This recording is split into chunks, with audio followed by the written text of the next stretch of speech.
बुलेटिनला सुरुवात करूया या घडीच्या महत्त्वाच्या बातमीनं। ठाकरेंची शिवसेना स्थानिक स्वराज्य संस्थांच्या निवडणुका मुंबई पुणे ते नागपूर पर्यंत स्वबळावर लढणार आहे।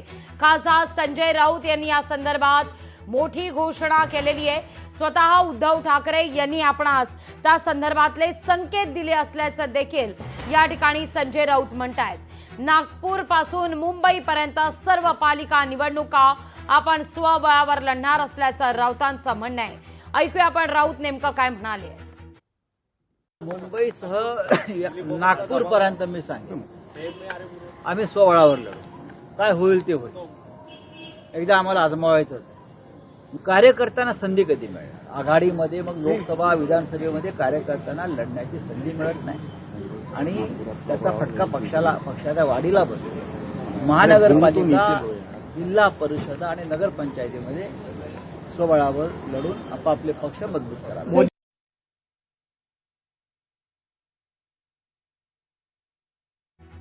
त्यांची शिवसेना पालिका निवडणूक स्वबळावर लढणार आहे। खासदार संजय राऊत यांनी या संदर्भात मोठी घोषणा केलेली आहे। नागपूर पासून मुंबई पर्यंत सर्व पालिका निवडणुका स्वबळावर लढणार असल्याचं राऊत स्पष्टच करतायत। कार्यकर्त्यांची तशी इच्छा आहे किंबहुना कार्यकर्त्यांना संधी कधी मिळणार असं देखील राऊतांनी स्पष्टच केलेलं आहे। आम्ही मुंबई नागपूर स्वबळावर निवडणुका लढणार असं राऊत म्हणतायत। त्यामुळे कार्यकर्त्यांना संधी मिळेल या हेतूने उद्धव ठाकरे यांनी या सगळ्या संदर्भातले संकेतच दिले असल्याचं संजय राऊत यांनी स्पष्ट केलेलं आहे। सर्व स्थानिक स्वराज्य संस्थांच्या निवडणुका स्वबळावर लढणार असल्याचं संजय राऊत स्पष्टच करतायत।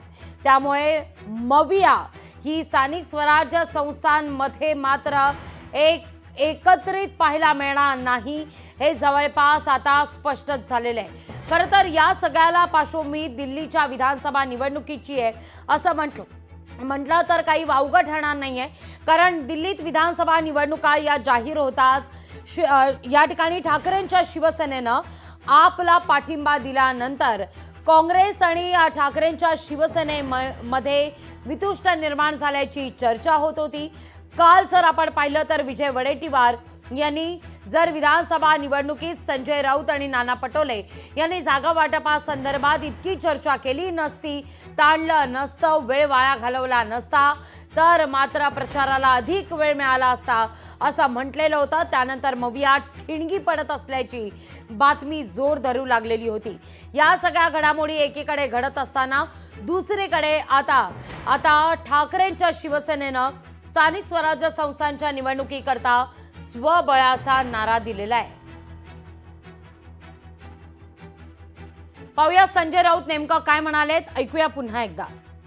मुंबईसह नागपूर पर्यंत मी सांगतो आम्ही स्वबळावर लढू, काय होईल ते होईल।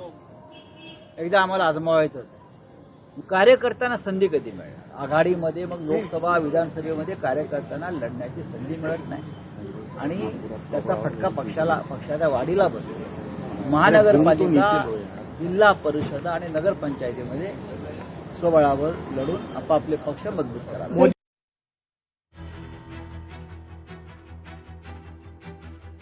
आपापले पक्ष मजबूत करण्याच्या दृष्टीनं स्वबळावर लढणार असल्याचं संजय राऊत यांनी स्पष्ट केलेलं आहे।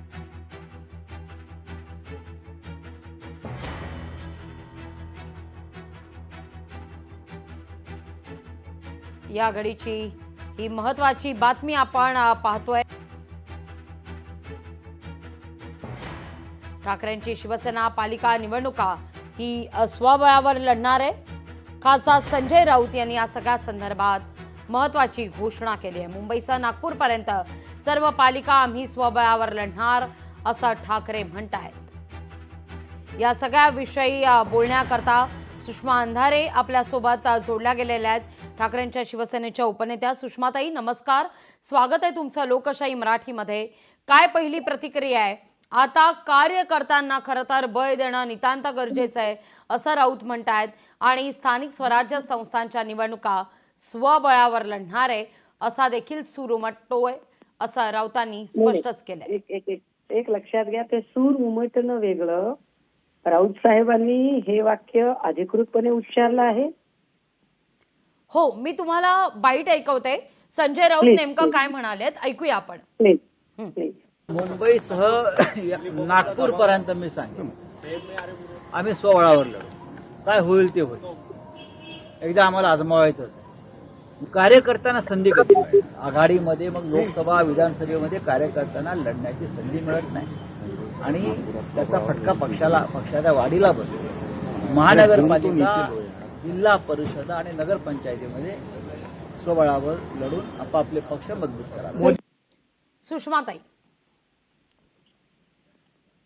निवडणुकांच्या निकालानंतर ज्या पद्धतीने काही ठिकाणी गोंधळाची स्थिती निर्माण झाली होती किंवा ऐन मतदानाच्या 1-2 दिवस आधी हं. महाविकास आघाडीतल्या घटक पक्षांनी घेतलेली भूमिका, विशेषतः सोलापुरात प्रणिती शिंदेंनी घेतलेली भूमिका, या सगळ्या भूमिकांनी थोडे आम्ही आहत झालेले लोक आहोत. हं, हं. आणि मग एक सूर उमटणं फार स्वाभाविक की बऱ्याचदा विधानसभांच्या जागा वाटपांमध्ये सुद्धा ज्या जागा जिथे आमची ताकद जास्त आहे त्या जागा आम्हाला सोडाव्या लागल्या. ही स्थिती याच्याही पेक्षा बिकट कदाचित स्थानिक स्वराज्य संस्थांच्या निवडणुकांमध्ये होऊ शकते. अशा वेळी स्थानिक स्वराज्य संस्थांच्या सगळ्या पदाधिकाऱ्यांना ज्यांनी वर्षानुवर्ष निवडणुका लढण्यासाठी तयारी केलेली असते त्यांना ती संधी मिळावी असा विचार करत आणि एकूण पक्षातील पदाधिकाऱ्यांचा विचार करत जर ही भूमिका पुढे येत असेल तर त्या भूमिकेवर निश्चितपणे अजून विचार सगळे बसून करतील.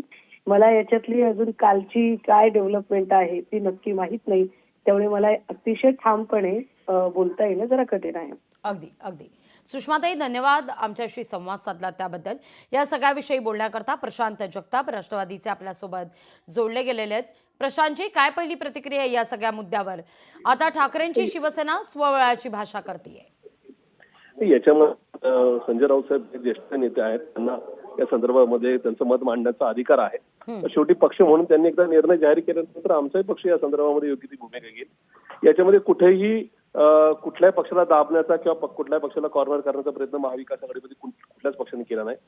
पण जर येणाऱ्या काळामध्ये जर त्यांचं असं काही जर वेगळं मत असेल तर महाविकास आघाडी म्हणून एकत्रित निर्णय होईल आणि शेवटी ज्याला त्याला निवडणुका नका लढवायचा अधिकारी असतो आणि त्याच्या पलीकडे जाऊन प्रत्येक पक्ष हा स्वबळावर निवडणूक लढवण्याच्या त्या ताकदीचा नक्की आहे असं मला वाटतं. पण कुठेतरी भाजपला नका मदत करण्याचा हेतू नका कोणाचा असेल तर त्याच्यामध्ये आम्हाला फार काही भाष्य करायचं नाही.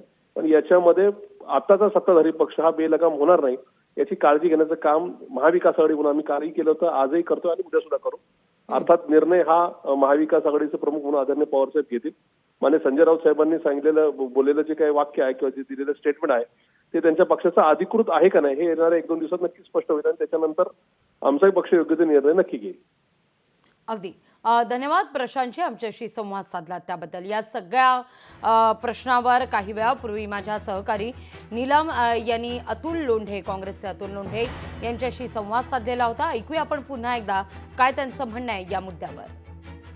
आघाडीमध्ये कधीच स्थानिक स्वराज्य संस्थांसंदर्भामध्ये एकत्रित लढायचं की नाही या निर्णयाच्या अनुषंगाने जी चर्चा होती ती चर्चा अशी होती की स्थानिक स्तरावरचे जे नेते आहेत आणि कार्यकर्ते यांचं काय म्हणणं आहे, त्यांना हवं असेल तर ते एकत्र जाऊ शकतात किंवा मग स्वतंत्रपणे लढू शकतात.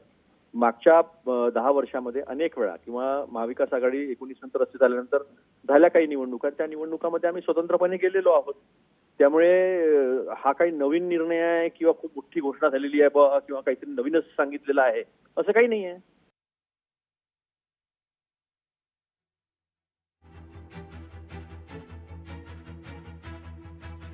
निवडणुका स्वबळावर लढणार असल्याचं संजय राऊत यांनी स्पष्ट केलेलं आहे. त्यामुळे स्थानिक स्वराज्य संस्थांच्या निवडणुकांमध्ये मवियात आता मिठाचा खडा पडणार आणि मविया स्वतंत्रपणे या निवडणुकांना सामोरे जाणार असल्याचं जवळपास सिद्धच होताना दिसतंय.